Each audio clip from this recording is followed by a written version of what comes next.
will speak to, for this zone.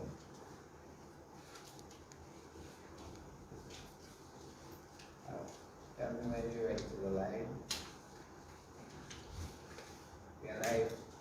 Okay, let me say good afternoon to all our listeners, viewers, and all gathered here at the French's house for yet another edition of the Lions Club St. Vincent South Flow sponsored National Secondary School Public Speaking Competition. After not having the competition last year because of the volcano eruption, we are here once again with the kind support of the company Flow and the support of the Ministry of Education to host this competition this year. Before I go into my remarks, I would like to invite Shakiri Daniel from the Georgetown Secondary School. I hope I pronounced your name right. Yes.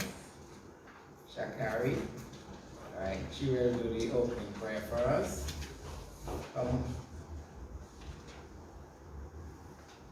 So please, stand.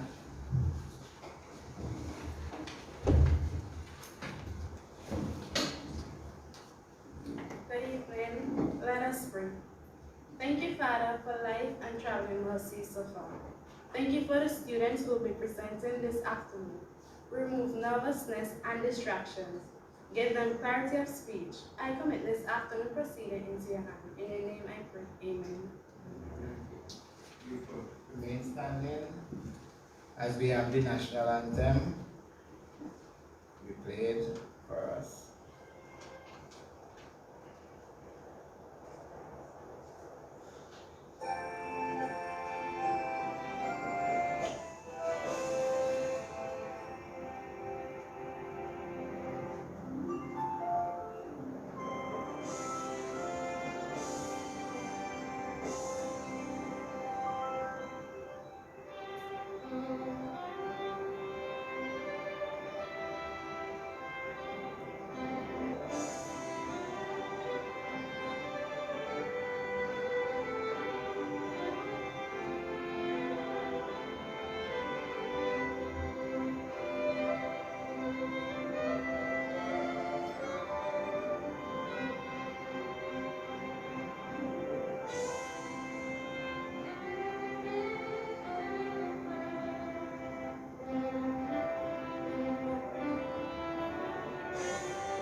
Okay, thank you very much.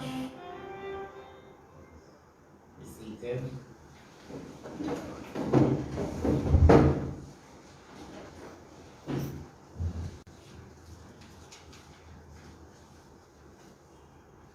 Let me recognize our judges, our teachers and students who are here to participate in this, the first edition of the preliminaries of 2022 public speaking competition. I also want to recognize our students who are participating this afternoon, our members of the media, listeners who are following this program far and wide, as well as the viewers to visit the television. I want to welcome you to this afternoon's competition and to let you know that once again, we have the full commitment of the company Flow, who have been with us for all the years we have been having this competition. When Flow was Cable and Wireless, they were part of this sponsorship. They changed from Cable and Wireless to Lime, and they continue to be part of this sponsorship. So once again, they have made their commitment, and we all know that the winner of the competition will receive their special scholarship, and for second and third, we have the details we'll give you later, but that's what we are competing for, as well as other prizes. We also want to indicate that the Lions Club of St. Vincent South is very proud of the fact that we can host this competition for yet another year. This is just over 25 years of hosting public speaking with the secondary schools. Following the demise of the St. Vincent JCs, we took on this project, and we are continuing to see it going forward. We have had quite a lot of outstanding citizens who have participated in public speaking and have gone on to be top people in our society.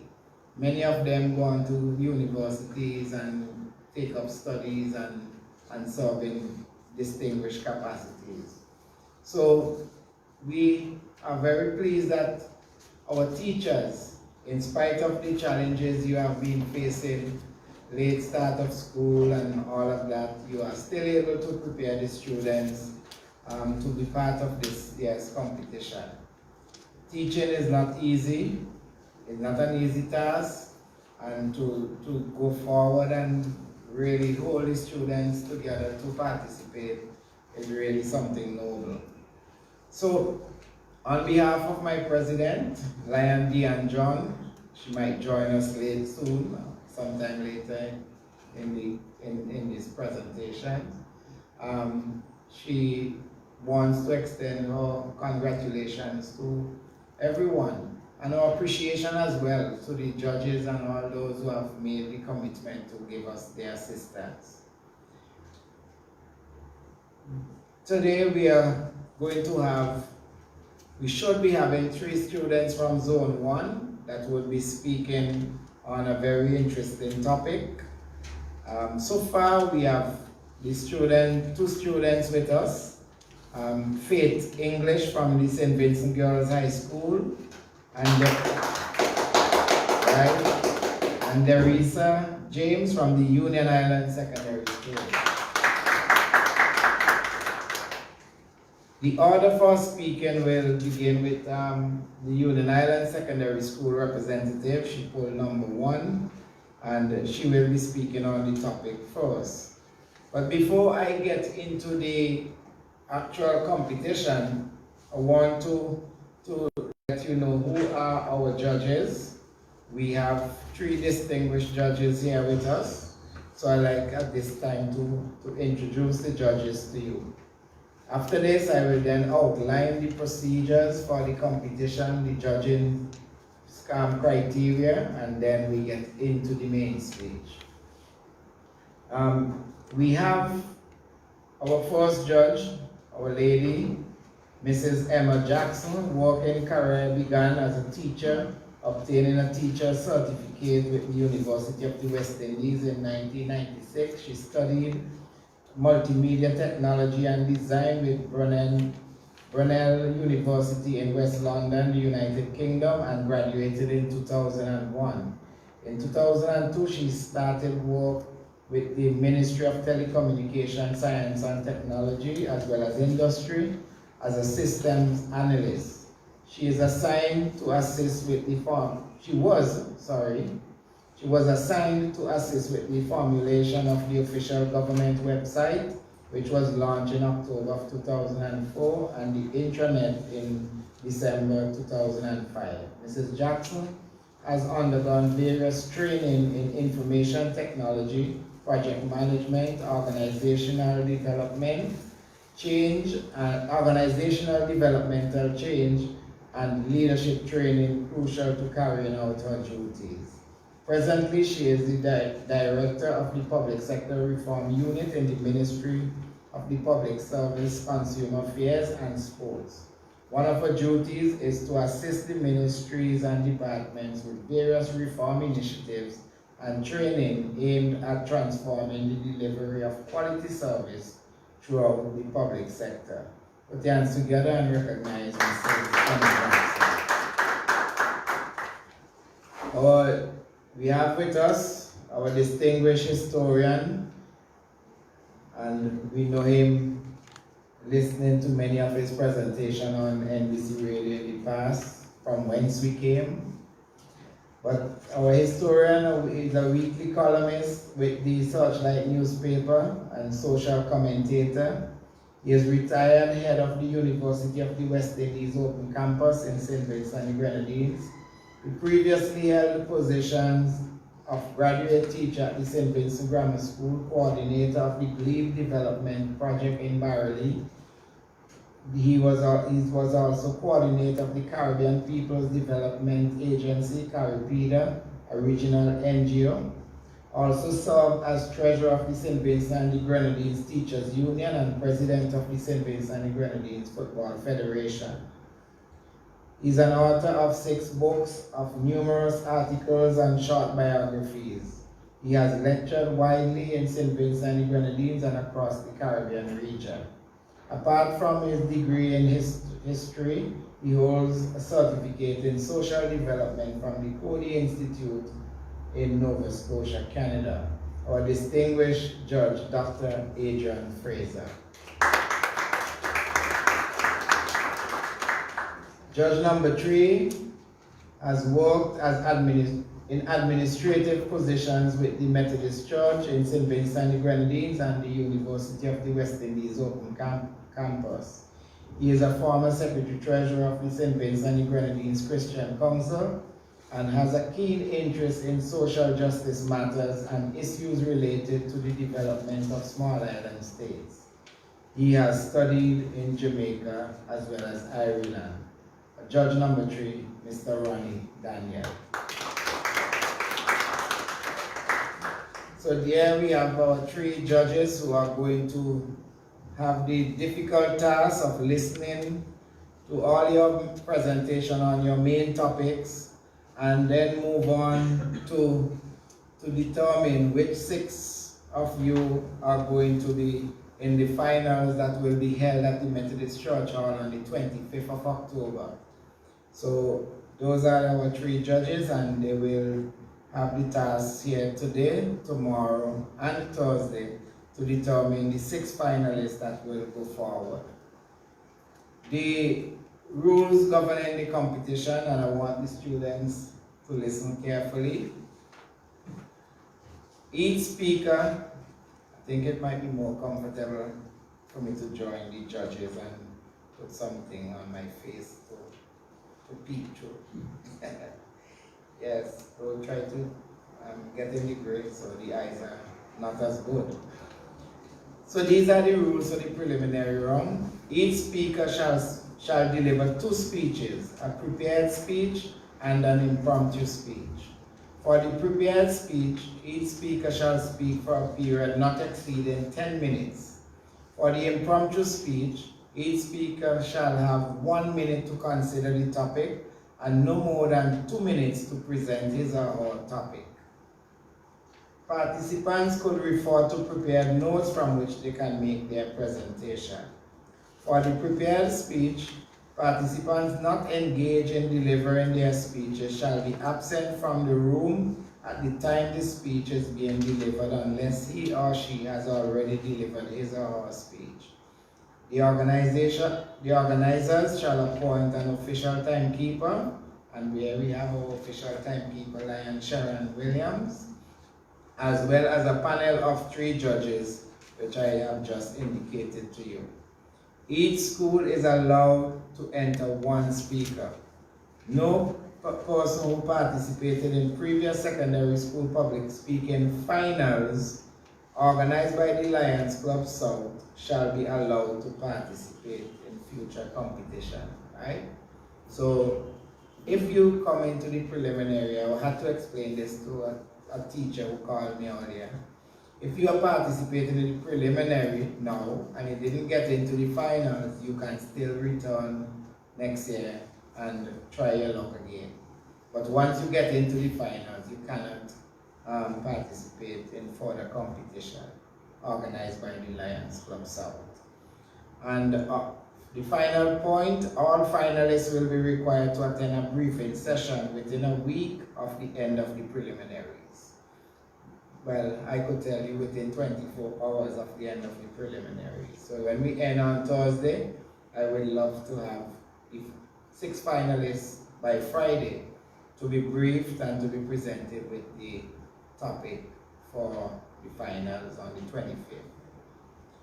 In respect to the judging scores, the main topic, you will be expected to get up to 20 points for material, 20 points for material, 10 points for manner, 10 points for language, and 10 points for voice. So a total of 50 points will be allowed for the main speech. For the impromptu speech, you have the same category for scoring, except that for material you get 5 points, for manner 5 points, language 5 points, and voice 5 points. So a total of 20 points. So those are the point system that the judges are going to use to determine if you can get into the finals.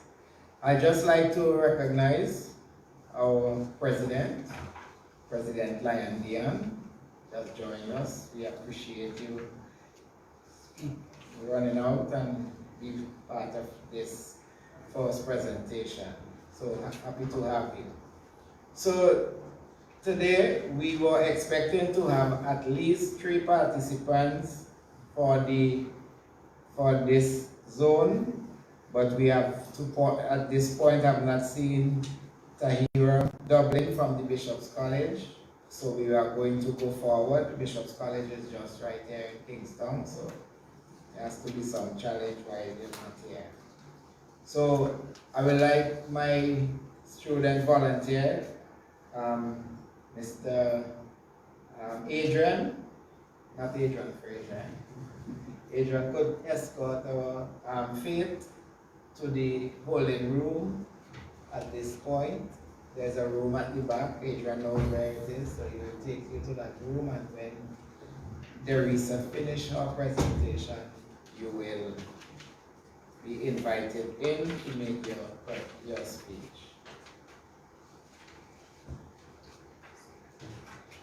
Just for your knowledge, we will have a protocol list on the podium. Your time will not be counted when you're reading the protocol list. Your timing will begin when you start the speech. So for those who have practiced and timed their speech, that's the time when you will be timed for your presentation. Okay, when the judges are ready, we will go. I just want to say to all those following via television and radio that this year we have had the help of the Searchlight newspaper, and very soon we are going to see some special documentation of public speaking coming out from the Lions Club South. That's a very important project taken on by our Lions Club. Okay, so I think we are ready to go.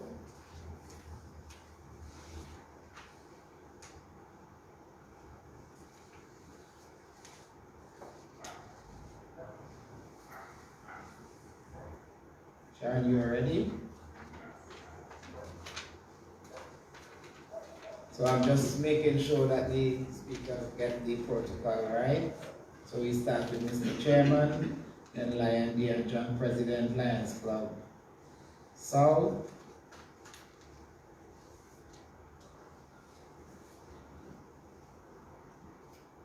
Judges are here, so we recognize the judges. And other lions.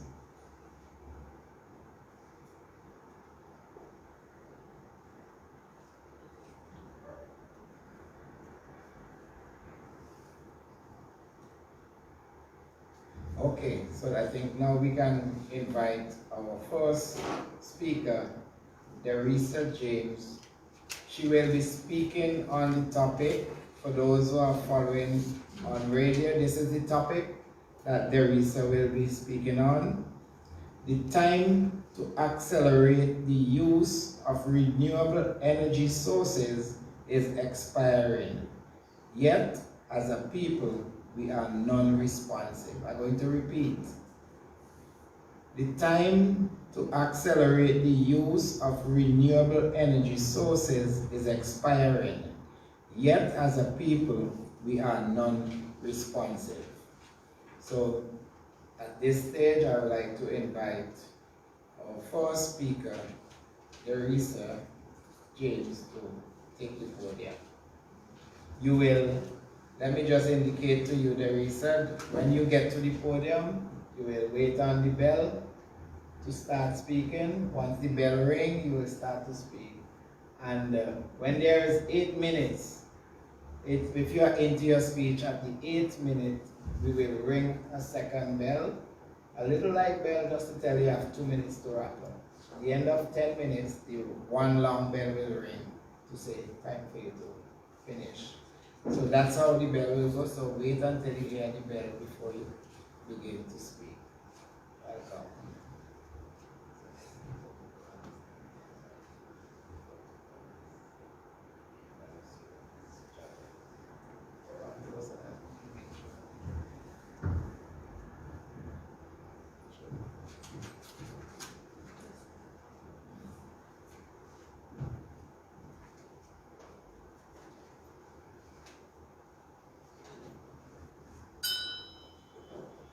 Mr. Chairman, Lion Dion John, President Louis Chart, so with judges, other lions, teachers, and fellow students.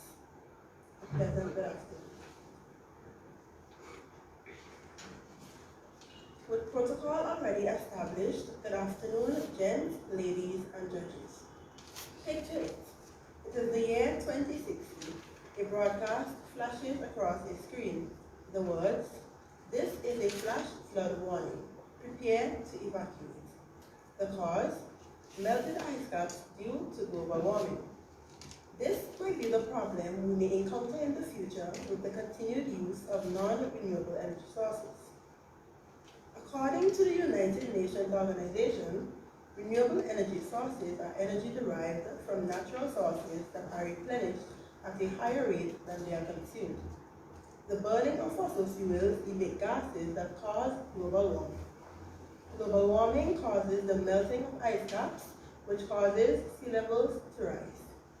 To bring this to the local front, currently, in Union Island, we are seeing this problem firsthand. For instance, part of our Ashton Salt Pond, which used to be a playing field, is now covered with water due to rising sea levels. Mr. Chairman, not only is this problem found at the Ashton Salt Pond, but a beach located on the north coast of Union Island, which used to be a popular leisure site, now boasts an eroded coastline rather than a seating area. Think back to the scenario put forth, and we will all agree that the need for renewable energy is becoming a high priority as the population and resources of use continue to rise. With the amount of pollution output by the world, we must find renewable sources that do not harm our planet and are also cheaper in the long term. The need for gas and oil has become a problem in today's society, as it is constantly being burned and creates harmful fumes in our ozone. The question then begs, are our people doing anything to promote the use of renewable energy? Let me provide an answer to this question with factual statistical information. In St. Vincent and the Grenadines, according to the CIA, 25,587 persons, approximately quarter of the population, have no access to electricity. The cost of electricity in the country is 26 cents per kilowatt per hour, below the regional average. The state-owned utility company, St. Vincent Electricity Services Limited, otherwise known as VINLEC, is responsible for energy production and distribution in the islands of Bequia, Union Island, Canouan, Mayro, and mainland St. Vincent. However, while fossil fuels such as gas and diesel accounts for the majority of energy sources used by VINLEC, hydroelectric sources were responsible for 22% of electricity production in the country in the year 2011. The government of St. Vincent and the Grenadines has already approved both the National Energy Policy in 2009 and the National Energy Action Plan in 2010, which represents significant institutional progress towards its goal of reaching 60% the renewable mark. Moreover, in 2018, the government of St. Vincent and the Grenadines signed a contract with the Icelandic Drilling Company. The project aimed to deliver a 10-megawatt geothermal power plant to the island, transforming its energy sector, reducing its dependency on imported diesel, and providing a new sustainable and affordable source of energy based on an indigenous resource. Although it is provided to be unsuccessful at the time, talks are currently on the way to once more restart this project. Furthermore, IDC notes that once operational, the plant will supply all of the country's baseload power substantially and bring renewable energy sources to 73% of total power generation, well in excess of the SDG's Energy Action Plan target of 60%. As stated by the GTZ and the German Ministry of Economic Cooperation and Development, in June 2008, St. Vincent and the Grenadines government agreed to build a 6 to 8 megawatt wind farm, and by the end of the year, the decision was to install it at Ribishi Point, southern St. Vincent Island.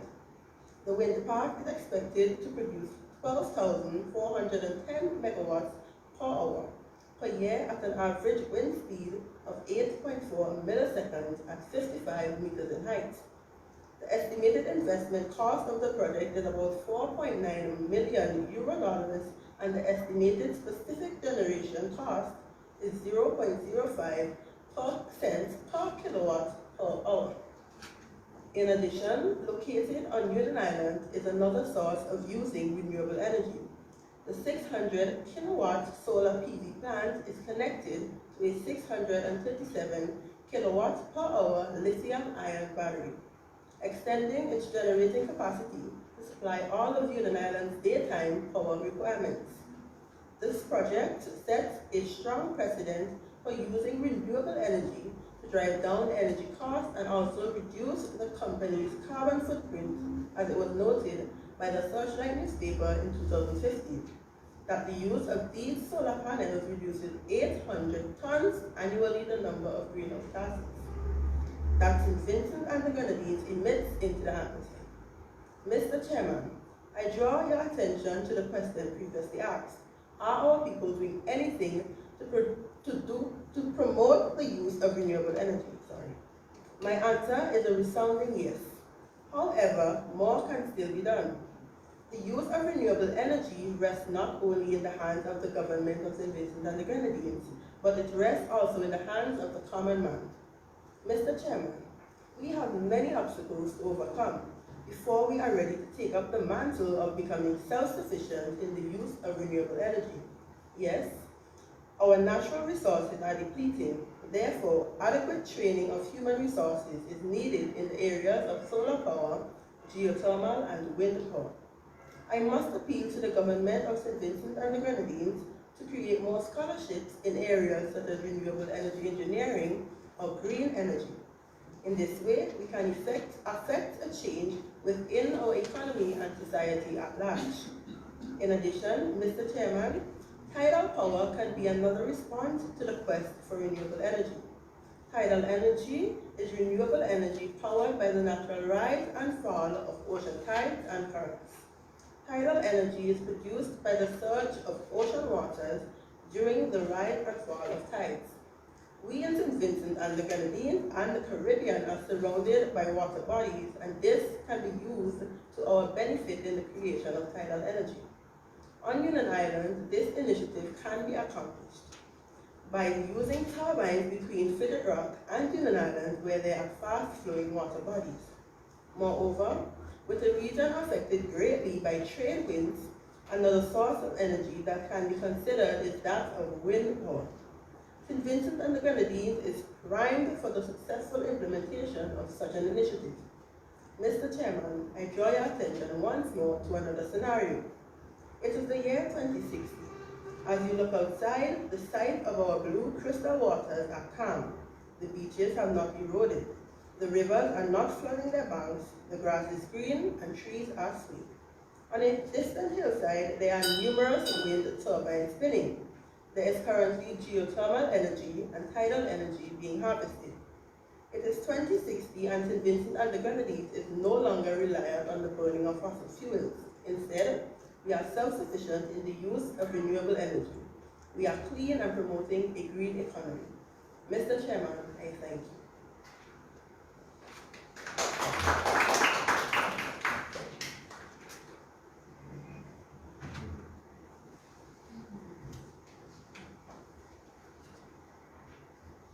All right, put your hands together once again for Derisa. And Derisa spoke for 8 minutes and 24 seconds. So that's the topic. The time to accelerate the use of renewable energy sources is expiring. Yet, as a people, we are non-responsive. We will hear from our representative from the St. Vincent Girls High School in the person of Faith English. She will soon take the podium and present on our topic. In the meantime, let me remind you that tomorrow we will be continuing at 1:30 from here at the French's house, where we will hear from Zone 2 as well as Zone 3. So put your hands together as we welcome Faith to the podium.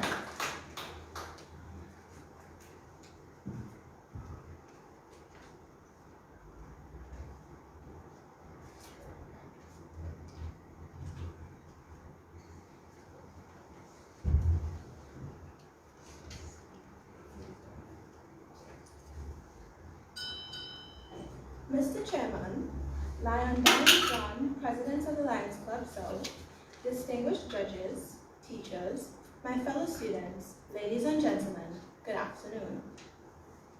$12 trillion. Could you imagine saving $12 trillion? Well, did you know a recently published article by the BBC states that switching to renewable energy can save the world $12 trillion by 2050? According to the Oxford Dictionary, renewable energy can be defined as energy from a source that is not depleted when used, including, but not limited to, wind or solar power.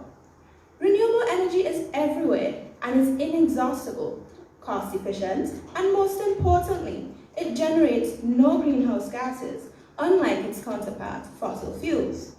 Fossil fuels have been in use for over 150 years and account for roughly 84% of the global supply of energy as of 2019, despite the overwhelming benefits of renewable energy. These greenhouse gases pose severe health and environmental issues because they trap heat, which causes climate change, which is responsible for extreme weather conditions that cause mass destruction and devastation globally. Case in point, the melting glaciers in Antarctica that leave wildlife such as polar bears homeless and cause rising sea levels leading to flooding. Locally, our pristine Saltwhistle Bay is under threat of extinction. Do not be fooled. These problems aren't exclusive to our smaller Grenadine islands. Don't you remember when just the other day, right here on the mainland, The popular Indian Bay Beach was a long stretch of beach where many of our families had barbecues and relaxed. Today, the beach is so narrow that I can lay flat on my back from the Balcomb's wall and the waves would swiftly take me away. I don't have to cite examples from many miles away when climate change is happening right before our eyes. Also, extreme weather systems such as Hurricane Maria that destroyed neighboring Caribbean islands, and most recently, Hurricane Ian, which ravaged through the state of Florida. Every day, cities, villages, and towns alike are being affected by climate change, which has been accelerated due to the use of non-renewable energy. Whether it be a mild consequence, such as being uncomfortable due to hot or cold temperatures, or an extreme consequence, such as being displaced due to your house being destroyed in a flood or wildfire, every citizen of the world is being affected by climate change, and action needs to be taken faster to reduce these effects.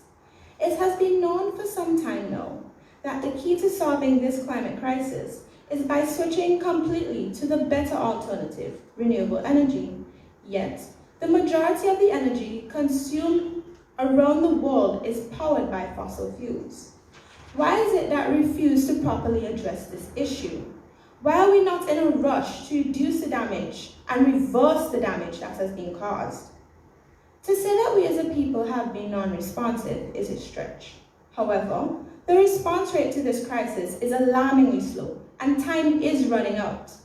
What do I mean time is running out? Well, as recently as last month, the government of St. Vincent and the Grenadines was continuing efforts to protect the shorelines of Sanssouci and Georgetown in the multi-million-dollar Sea Defense program. Is this going to become our new norm? Are we going to continue to brush off the effects of climate change with some large blocks of concrete? Is this prevention or cure? To combat issues like this, we must start at the source, climate change, and its solution, renewable energy. Did you know? Renewable energy started some 2,000 years ago in Europe with a form of hydropower. Today, the most common form of renewable energy is solar energy, and it is said that the amount of solar energy that reaches the Earth in 1 hour is more than enough to supply the Earth's total energy for an entire year. We in SPG are no strangers to renewable energy. On your way here, you probably pass countless homes and/or businesses that are partially or completely solar powered. While this is a huge step locally compared to years ago, many changes due to past, present, and future greenhouse gas emissions are irreversible for centuries to millennia, but with immediate action, the catastrophic effects can be reduced. One such way to reduce these effects is to limit and eventually eliminate CO2 emissions, as well as reduce the emissions of other greenhouse gases. By 2030, the United Nations hopes to achieve 17 Sustainable Development Goals, also known as SDGs. One of such is number 7, affordable and clean energy. Clean energy is referred to as energy that comes from renewable, zero-emission sources that do not pollute the atmosphere when used, as well as energy saved by energy-efficient measures. This SDG hopes to ensure affordable, reliable, sustainable, and modern energy for all. Have you heard of the term carbon footprint?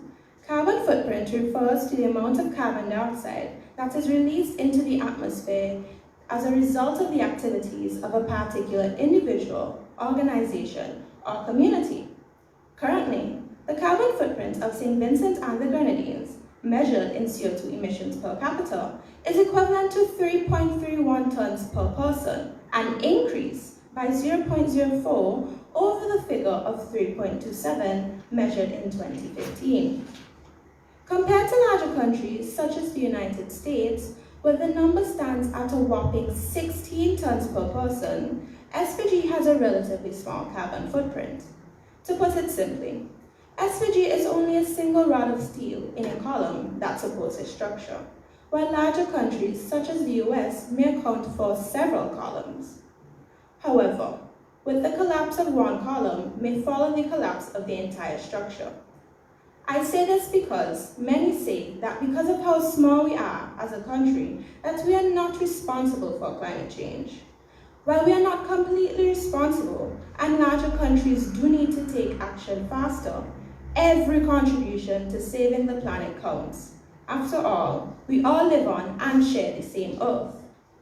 Not only is renewable energy better for our external environment, but on an economical scale, it is beneficial to both producers and consumers. Despite this, the move to ease everyone's pocket is borderline stagnant, as only 19% of the energy consumed, as at 2020, in SPG was considered renewable. Why is this so? Well, this may be due to initial cost of installation. SPG is a relatively small third world nation with a low population and limited funding, so financing these projects for progress might pose difficult. However, we have funded many projects and financial aid can be sought out from larger countries.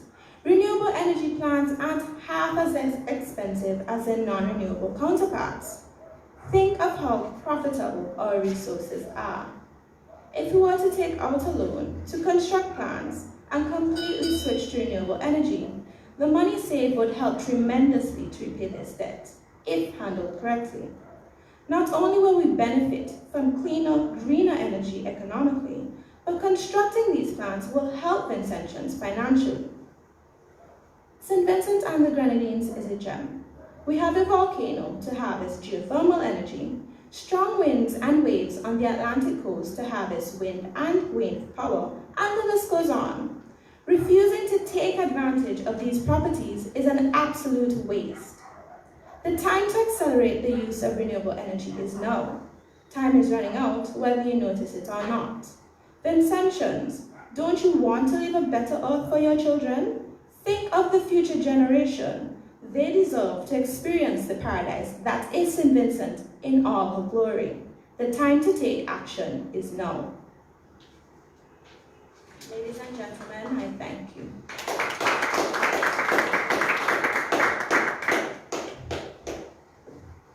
Right. Let me say like you. Faith, I thank you. Thank you very much for a very good presentation. Thank you for 2 students who have participated in this Zone 1, the first round of our competition, the preliminary round.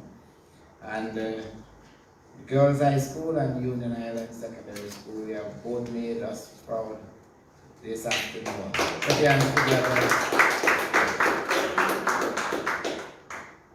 We are going to go straight into the next round. Oh, Faith spoke, just for the record and for the judges, for 9 minutes. So spoke for 9 minutes. All right. So that was Faith English from the St. Vincent Girls High School. And now we are going to have Derisa James return to the podium to speak on our impromptu topic. You will have, in this impromptu category, you will have 1 minute to consider the topic. So when you come to the podium, you will take your time, you will select your topic, you will consider it. You have a minute to make some notes if you wish to make notes, and then you will speak for a maximum of 2 minutes. You don't have to speak for 2 minutes, a maximum of 2 minutes. And when you get here, the bell will ring to say the start of the first minute for you to prepare your notes. Then when that minute is finished, we'll ring a second bell to say start speaking. And then if you go on to 2 minutes, then the third bell will ring to say time to stop. So that's the order of the bell.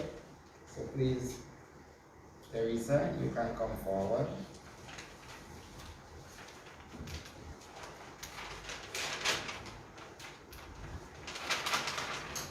You will select the topic and then you will hand it to me.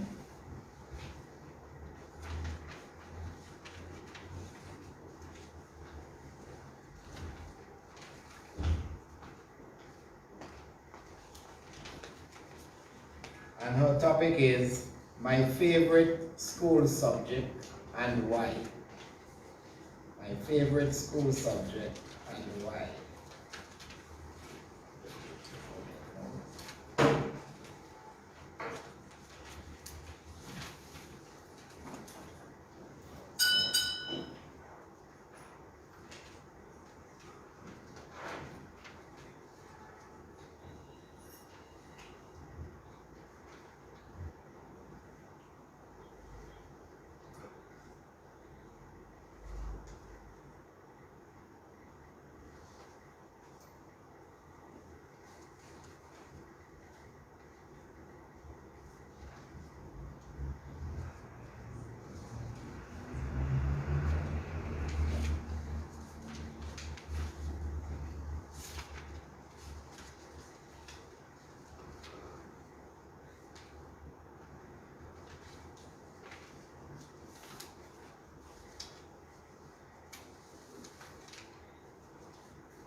My favorite school topic, well, I actually have two, is Principles of Business and French. I enjoy taking part in Principles of Business because in the future, I would like to follow in my mother's footsteps, which is an accountant and a manager. I would like to make her proud because I love my mother so much. POB is, I have to choose that for my favorite topic because I love business. I would like to eventually in the future start my own business, whether it is because I like baking, I like singing, and I also want to take up writing music. So I would like to open a business, whether it is a singing business, a business whether it is baking, catering, and so forth. My other favorite topic, which is French, I would like to travel the whole world when I grow up.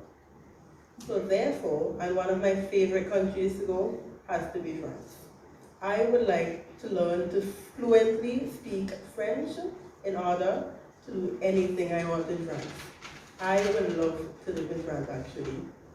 So that's why my favorite topics, my favorite school topics, I should say, subjects are POB and French.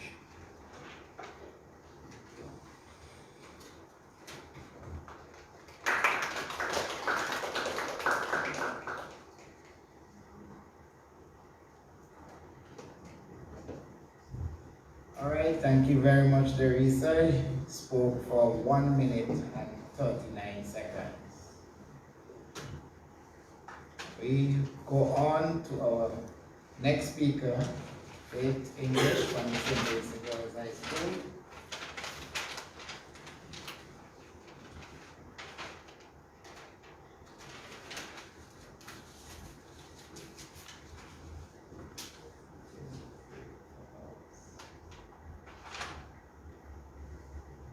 Our topic is growing up in my community. Growing up in my community.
Ladies and gentlemen, good afternoon.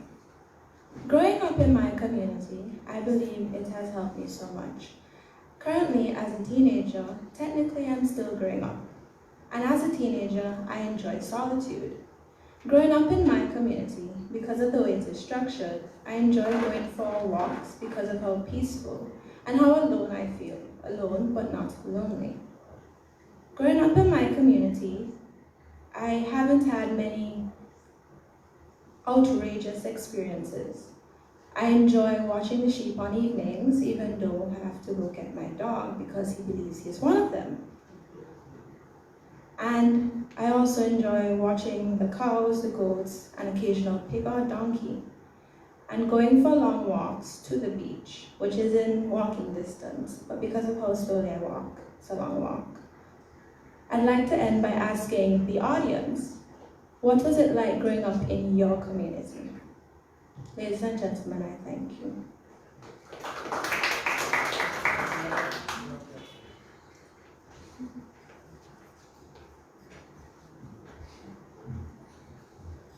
Thank you very much, Faith. Spoke for 1 minute and 6 seconds.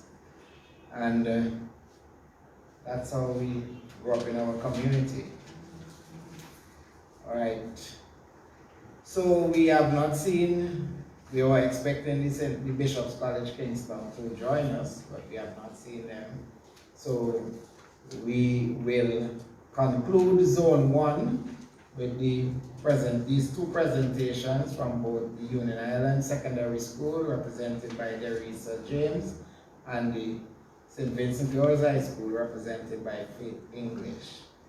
Remember, tomorrow we are going to be hearing at 1:30 from Zone 2, and we are expecting from Zone 2 to hear from the Beckwith Seventh-day Adventist Secondary School, Beckwith Community High School, and the Intermediate High School.